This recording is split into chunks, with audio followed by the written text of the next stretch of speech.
Hello, this is David Hillier here, and I'm going to give a brief video on returns, how you calculate them, and using real data, how we can work out the dividend yield and the capital gains yield. This will be a quick video, and we'll be using real data from the UK stock market.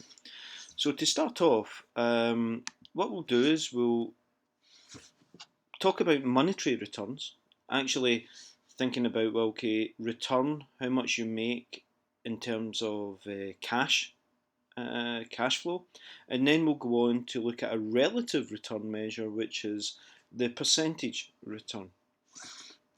So with the monetary return, when you look at any particular equity or any particular security, what you have is you have the price that you pay for it just now. You then have any income which is generated during the period that you're considering, and then you have the end of period price. Now, what we'll do is we'll actually take the data from today, which is the 25th of April 2014, and we're on the FT. I will click on markets data on FT, and then under markets data we'll then look at equities. So with equities, you see that we have the biggest gainer is Tate & Lyle PLC. Now Tate & Lyle sell foods, sugar, flour, and from the Tate & Lyle historical price series, you see that a year ago, because we've clicked on a year here. If we wanted to look at a month ago, we would see that the price has been going up. But looking over the last year, we see that a year ago today, the price was just about £8.50. Now the price today is £6.95. So we want to look at the return series here and also work out, well, okay, what if we had to invest in Tate & Lyle a year ago? What would the price be at that time? What would the price be now? What dividend did we receive during that time? And what would our returns be? So let's assume that we're buying 100 shares or 100 equities. So we've got the number of shares is 100. The price a year ago, which we'll call P0, and let's just for simplicity's sake, we'll say it's about £8.50. The price today is £6.95. And the dividend that we received during this time, you can see here that it's 0.26, so it's 0.266. 0.27. So that is the dividend over the last year, 0.267. We have the price we start off with is 850, and the price now is 695. So what was our monetary return? Well, the monetary return is we have to look at how much we've invested initially. Initial investment is going to be equal to 100 multiplied by the price at the time, because we're buying 100 shares at 850. So we've spent 850. The end point, well, okay, how much do we receive in dividends? Well, we've got 100 shares and we receive 27 pence per share, so we're receiving £26 in dividends. And what is the end value? Well, the end value is equal to 100 shares multiplied by 695. So the monetary return then, well, we've spent 850, we get £26 60 pence in during the year through dividends, and we sell at 695. So the monetary return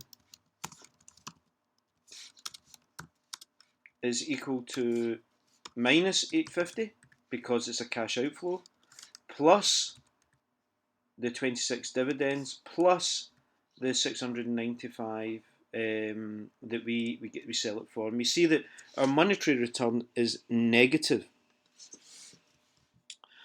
So we've got a negative monetary return there. And if we look at the slides, we see that the dividend income is one component of return. The capital gains income is the other component of a return, and that gives us the total monetary return. Now I've got that capital gains. What is the capital gains? Well, the capital gains is simply the end price minus the starting price. So looking at here, we've got the end price minus the starting price. So we've got a capital loss.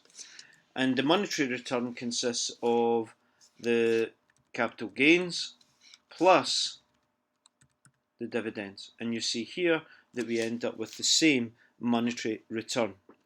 Now, we're now going to look at percentage returns. And percentage returns are used when we want to think about, well, what we want to do is take away the initial investment and just say, well, okay, what's the percentage increase in our wealth? What's the percentage decrease in our wealth? For Tate and Lyle here, you're going to have a decrease in your wealth. Well, for percentage returns, we have a similar type of approach. If you look at this slide here, you've got, instead of with monetary, you have dividend income and capital gains. Now we talk about yields. We have the dividend yield and we have the capital gains yield. So the dividend yield is simply the dividend divided by the initial price. So it's the dividend yield. The dividend yield,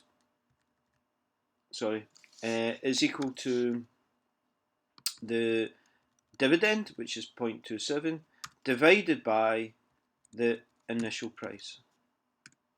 And so our dividend yield is 3 point, well, it's 3 point, let me just expand this.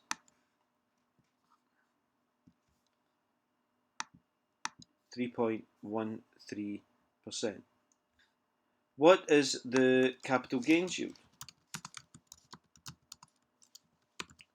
Capital gains yield is the relative change in price, and the best way to do that is to do the P1 minus P0 divided by P0.